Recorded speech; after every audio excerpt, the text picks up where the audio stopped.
নেপালে পার্লামেন্টে বসে যখন আমি পুরস্কার আনতে গেছি তখনই আমি স্লোগানটা দিয়ে আসছি যে শিক্ষা যেমন জাতির মেরুদণ্ড সেরকম কৃষিটাও জাতির মেরুদণ্ড হওয়া উচিত। এটা আমার স্লোগান। এবং আমার আরো একটা স্লোগান আছে, যার 1 ইঞ্চি জমি আছে সেও জমিদার, আর যার 1000 একর জমি আছে সেও জমিদার। ও জমির মালিক, হয়তো ওর কম ওর বেশি। এই 1 ইঞ্চি জমির উপর ভর করে আমি 1000 একর জমি করার স্বপ্ন দেখবো। আমি এটা আমার স্বপ্ন। এখান থেকে 5000 টাকা নিয়েছি ছাড়া, এটা থেকে 5000 টাকা চলে আসছে এই গাছটা থেকে, এইটা থেকে আরো বেশি আসছে। এইটাই বড় সাইজ, কারণ এটা আমরা কাঁচা বিক্রি করি। এখানে আমরা বিক্রি করতে যখন মনে করেন আমরা পাইকারে যেগুলো অবশিষ্ট রয়েছে সেখানেই মনে করেন আমরা এগুলো গাছ যখন কেটে ফেলছি তখন এই পাতার ভিতরে বা এখানে ওখানে লুকিয়ে ছিল ওগুলাই এইখানে, তাও প্রায় 200 মণ হয়েছে। যদি আপনি ভালো জাতের কুমড়া চাষ করতে পারেন এবং পরিচর্যা সঠিকভাবে করতে পারেন তাহলে লাভ আছে।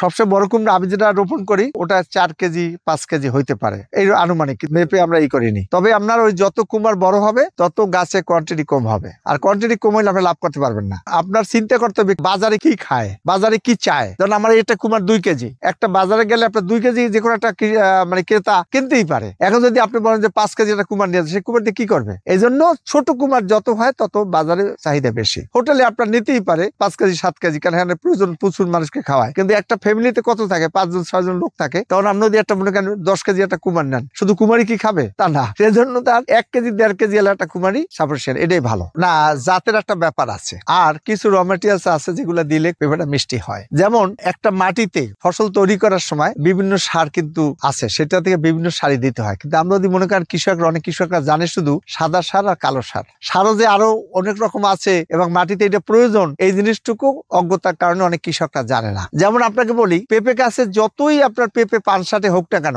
আপনি যদি পরিকল্পিতভাবে যদি আপনার পটাশ এবং বিভিন্ন সার সুষম সারগুলো যে জৈব সারগুলো যদি পরিকল্পিতভাবে দেন তাহলে পানসা হওয়ার কথা না এবং খাওয়ার মতো উপযুক্তি হবে। মাটির যত্ন তো ব্যাপার আছে। মাটির যত্ন বলতে কি বোঝায়? মাটিকে যেমন আপনার এখানে ফসল তৈরি করলেন শুধু রাসায়নিক সার দিয়ে, ওখানে জৈব সারে বালাই দিলেন না, কিন্তু জৈব সার না দিতে একদিন মাটির অনুটা তৈরি হবে না। তখন আপনি যখনই ফসল করেন না কেন তখন আপনি কি করবেন? ফসল বেশি হওয়ার জন্য আরো রাসায়নিক সারগুলো আপনি প্রয়োগ করবেন, ফলে তাতে মাটিও নষ্ট হয়ে যাবে এবং আপনার যে ফসলটা হবে সেই ফসলটা সেরকম তৃপ্তিদায়ক ফসল হবে না, সুস্বাদু হবে না। গত বছর শুধু পেঁপেতেই 20 লক্ষ টাকা আমার ইনকাম আসছে, শুধু খালি খরচা বাদ দিয়ে, লেবারের পয়সা বাদ দিয়ে, আমার সংসার বাদ দিয়ে। আমি যে সংসারে খরচা করি, এই যে মেহমান মনে করেন কমসে কম 20 জন লোক গড়ে ধরেন আমার এখানে খাওয়া হয়, সেই খরচাপাতি বাদ দিয়েও গত বছর 20 লক্ষ টাকা আমার শুধু পেঁপেতে আসছে। আর সাথী ফসল হিসেবে যে আসছে লাউ টাউ অন্যান্য কিছু, তা দিয়ে আমার লেবারের পয়সা হয়েছে। আমার চিন্তা ভাবনা একটাই, যে একদিন কৃষককে দেখে দূর থেকে একটা লোক বলবে যে হি ইজ এ ফার্মার।